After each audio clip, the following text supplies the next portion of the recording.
Check this out. The analysts got the answers. It's all happening.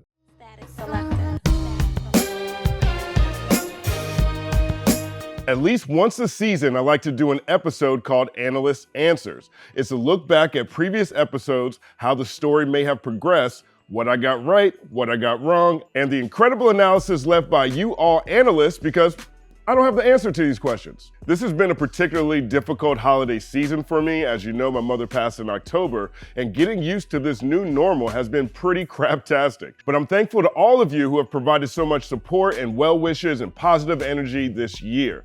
The realest thing I ever wrote is literally the realest thing I ever wrote, and you all carried me through. Thank you all infinitely. Up first, Dababy going out sad. Now this piece took a look at the fantastic rise and fall of Dababy, tracking his self-sabotage from Rolling Loud to taunting Megan Thee Stallion to his album Baby on Baby 2 moving a craptastic 17,000 first week.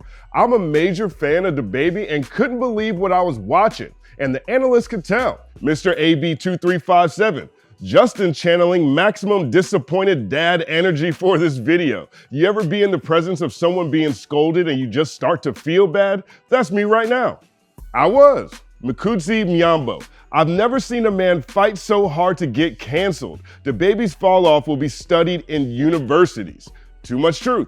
Yeti Cool Brother. Controversy aside, I really feel like Dababy has made the same mistake Fetty Wap made before him, where he put out so many dope songs that ultimately sound similar in such a short time span that he oversaturated the market and now people are kind of burnt out. Interesting analysis, and I'm not mad at that comparison. What's funny is that the piece on Dababy ultimately argues that his biggest problem was he went too pop and strayed away from his core audience, didn't cater to his core audience, who ultimately liked him for being a great rapper. Since then, he's been dropping freestyles over classic tracks and is back to rapping about being the best rapper. I love seeing this from Dababy, just like I love Fetty Wap's new slapper, Sweet Yams. If you haven't heard Sweet Yams, punch yourself in the face. But the point is this, looks like Fetty Wap and Dababy are on the comeback just in time for the holidays. Great analysis, Yeti Cool Brother. Next, Ye, White Lives Matter. Now this piece looked at Ye's controversial interview with Tucker Carlson following his decision to rock a White Lives Matter shirt during his Yeezy fashion show, and looked at how black pain has been at the center of his music and marketing. It also insinuated that he was galvanizing his MAGA audience and dog whistling to anti-Semites, merging black pain with right-wing talking points. Since that piece dropped, Ye completely dropped the dog whistle and went on a media blitz ranting about Jewish people. He also took famous white nationalist Nick Fuentes to a meeting with Trump and enlisted alt-right superstar Milo Yiannopoulos as his 2024 presidential campaign manager. Here's a clip of Ye describing his meeting with Trump. But then he goes on to say that Kim is a you could tell her I said that. And I was thinking, like, that's the mother of my children.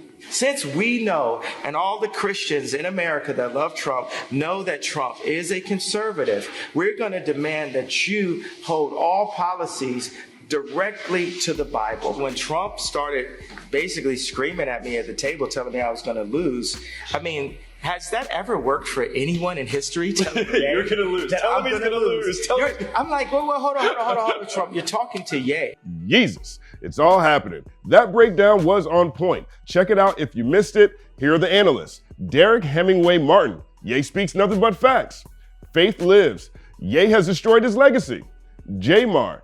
I think it's sad the excuses we make for outrageous behavior because we like someone's music or clothes. Good point. George Bad, quote, Kanye has become dangerously great at relating black pain to right-wing talking points. Or maybe the right-wing talking points inherently support healing black pain.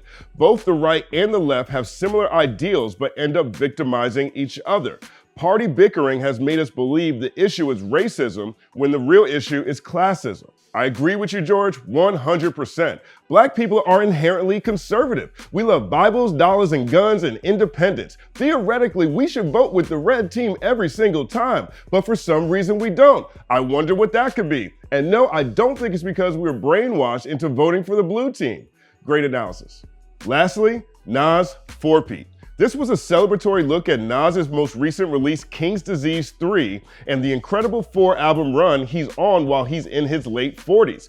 The analyst got mad at me for this one because during the video I state I like Takeover more than Ether and pointed out Jay-Z's line about, "I know who I paid, dog, Searchlight Publisher." The analysts were quick to bombard the section with references to MC Search clarifying this on Drink Champs and Math Hoffa's My Expert Opinion. On Hoffa's podcast, Search broke down how he helped Biggs, Dame, and Jay-Z clear the sample for Dead Presidents. He said, "I was the head of promotions, CHR Promotions at Def Jam. We're about to put out Reasonable Doubt, and Biggs, Dame Dash, and Jay came to me and they said, 'Hey, we got to clear the sample on Dead Presidents. I'm out for presidents to represent me,' off Illmatic. So I said, yeah, that's not a problem. Give me a check for $2,500 and I'll clear it. I went to Zomba Music Publishing and I said, this is what we're going to take, but we'll also take 50% of the publishing. So what I love to say is, while Jay likes to say that, Nas owns Jay's publishing. Jay does not own Nas's publishing. MC Search also says that he only owned 2% of Illmatic and offered it to Nas.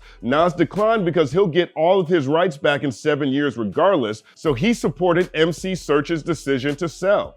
All these topics were discussed on King's Disease 3, by the way. Again, the analysts were all over me about this. Most of the comment section sounded like D-Best, and Jay was lying and you fell for it. Nas owns part of Jay-Z Publishing, not the other way around. So now what? Takeover and Jay are whack.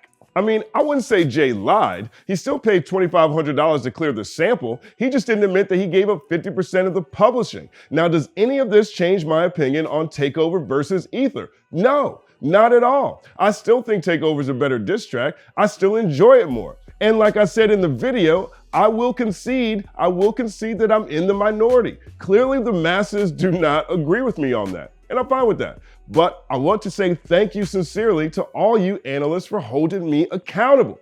Is there anything better than getting smarter? I don't have the answer to these questions. Static selector.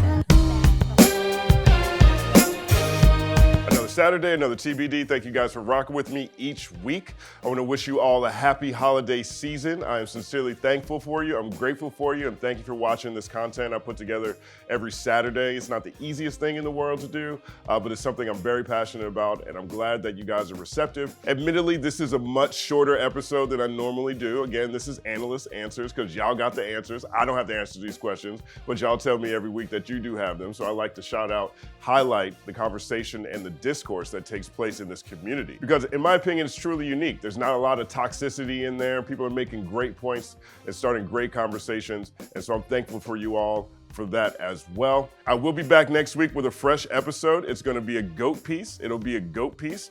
So see if you can guess who the GOAT piece is gonna be on. Away from that, let me know what you think about Dababy and his recent movements. He's back rapping about being the best rapper. I think that's great. That's what I said he needed to do. Also, let me know what you think about the Fetty Wap joint, Sweet Yams. It's one of my favorite joints. And if you have an opinion on anything that Kanye is doing now, feel free to drop that in there. It's been a few weeks since King's Disease dropped. Are you still listening to the Nas album? I want to get some feedback on it after it's been a couple of weeks. Sometimes things change a little bit after you sit with it. I still think it's amazing. As always, I'm Justin Hunte. Like, subscribe to the channel, follow @TheCompanyMan on everything, and as always, it's all happening.